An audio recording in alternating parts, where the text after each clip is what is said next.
Andhra Pradesh speaker చింతకాయల అయ్యన్న పాత్రుడు గురించి ప్రత్యేకంగా చెప్పాల్సిన పని లేదు.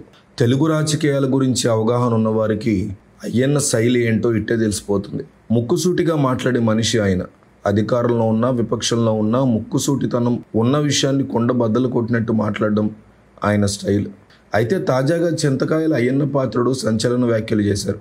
తాను చెప్తున్నా కూడా వినకుండా అధికారులు వ్యవహరిస్తున్నారని అయ్యన్న పాత్రుడు ఆవేశంగా అన్నారు. అవసరమైతే స్పీకర్ పదవిని కూడా తాను వదులుకోవడానికి సిద్ధంగా ఉన్నానని ఆయన మాట్లాడారు. అనకాపల్లి జిల్లా నర్సీపట్నం ఆర్టీసీ డిపోకి చెందిన స్థలాలని లీజుకి ఇవ్వడాన్ని అయ్యన్న వ్యతిరేకిస్తున్నారు. ఆర్టీసీ స్థలాన్ని ప్రైవేటు వ్యక్తులకు లీజు ఇచ్చేందుకు జరుగుతున్న ప్రయత్నాలని అయ్యన్న పాత్రుడు తీవ్రంగా తప్పుపడుతున్నారు. అవసరమైతే స్పీకర్ పదవినైనా వదులుకుంటానని, నర్సీపట్నం డిపోలో ఉన్న ఆర్టీసీ స్థలాన్ని ప్రైవేటు వ్యక్తులకి లీజు ఇవ్వడాన్ని మాత్రం అంగీకరించేది లేదని అయ్యన్న స్పష్టం చేశారు. ఆ ప్రాంతంలో రీసెంట్గా పర్యటించిన అయ్యన్న పాత్రుడు పెద్ద ఎత్తున మట్టిని తరలిస్తుంటే ఆర్టీసీ సెక్యూరిటీ ఏం చేస్తున్నారని ప్రశ్నించారు. రోడ్డు మీద ఉన్న పోలీసులు ఏం చేస్తున్నారని ప్రశ్నించారు. ఆర్టీసీ సెక్యూరిటీ సిబ్బందిని వెంటనే సస్పెండ్ చేయాలని అయ్యన్న పాత్రుడు డిమాండ్ చేశారు. మరోవైపు ఆర్టీసీ డిఎం ధీరజ్కి తాను 4 సార్లు ఫోన్ చేశానన్న అయ్యన్న పాత్రుడు తాను ఫోన్ చేసినా కూడా లిఫ్ట్ చేయట్లేదని మండిపడ్డారు.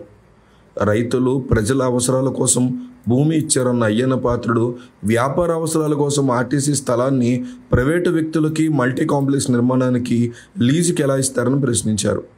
తాను వద్దంటున్నా కూడా అధికారులు ఎందుకు లీజుదారులకు సహకరిస్తున్నారని అయ్యన్న వారిని నిలదీశారు.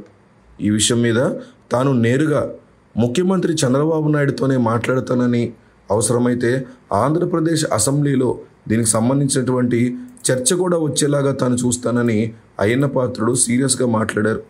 మరోపక్క ఆంధ్రప్రదేశ్ ప్రభుత్వానికి కేంద్రం నుంచి కీలక సమాచారం అందింది. ఆంధ్రప్రదేశ్ ప్రభుత్వం ప్రతిపాదించిన పోలవరం కొత్త డిపిఆర్కి వచ్చే వారం కేంద్ర మంత్రివర్గం ఆమోద ముద్ర వేసే అవకాశం కనిపిస్తోంది. పోలవరంలో మొదట్లో ఉన్నటువంటి అంచనాలు కాకుండా కొత్త అంచనాలు, వాటిని సవరించిన అంచనాలు అంటారు. ఈ సవరించినటువంటి అంచనాలకి అప్రూవల్ ఇవ్వాలని, అంటే ఆమోద ముద్ర వేయాలని ఆంధ్రప్రదేశ్ ప్రభుత్వం ఎప్పటి నుంచో కేంద్రాన్ని కోరుతూ వస్తుంది. కరెక్ట్గా ఇదే టైంలో డిపిఆర్కి లభిస్తే పోలవరంకి 12,000 కోట్ల వరకు దక్కుతాయి. ఈ మొత్తం అమౌంట్ని అడ్వాన్స్గా తీసుకోవాలని ఆంధ్రప్రదేశ్ ప్రభుత్వం ప్రయత్నాలు చేస్తోంది. పోలవరం ప్రాజెక్టులో కొత్త డిపిఆర్కి కేంద్ర మంత్రి మండలి ఆమోద ముద్ర ప్రస్తుతం కీలకంగా మారింది. పోలవరం ప్రాజెక్టు విషయంలో ముందుకు వెళ్లాలంటే కేంద్రం నుంచి ఖచ్చితంగా ఆంధ్రప్రదేశ్కి నిధులు అనేవి రావాల్సి ఉంటుంది. కాబట్టి చంద్రబాబు నాయుడు దాదాపు 2 రోజుల పాటు ఆయన ఢిల్లీలోనే పర్యటించారు. ఆ పర్యటనలో భాగంగా ప్రధాని నరేంద్ర మోడీ, కేంద్ర ఆర్థిక శాఖ మంత్రి నిర్మలా సీతారామన్ వీళ్ళిద్దరితో పాటుగా జలవనరుల శాఖ మంత్రిగా కొత్తగా నియమితులైన పాటిల్తో ఈ విషయం మీద చర్చించారు.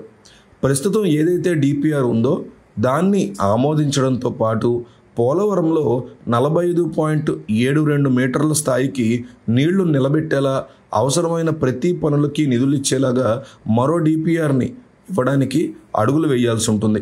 చంద్రబాబు నాయుడు రీసెంట్గా తన ఢిల్లీ పర్యటనలో ఈ విషయం మీద విస్తృతంగా వీళ్ళందరితో చర్చించారు. పోలవరం ప్రాజెక్టు తొలి దశ పేరుతో 30,436 కోట్ల రూపాయలకి కొత్త డిపిఆర్ సిద్ధం చేశారు.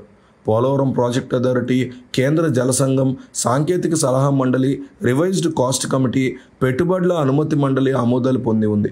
కేంద్ర మంత్రిమండలి ఆమోదం కోసం వేచి చూస్తోంది. వచ్చే వారం మంత్రిమండలి ముందుకు ఈ డిపిఆర్ వెళ్లనున్నట్టుగా సమాచారం వస్తోంది.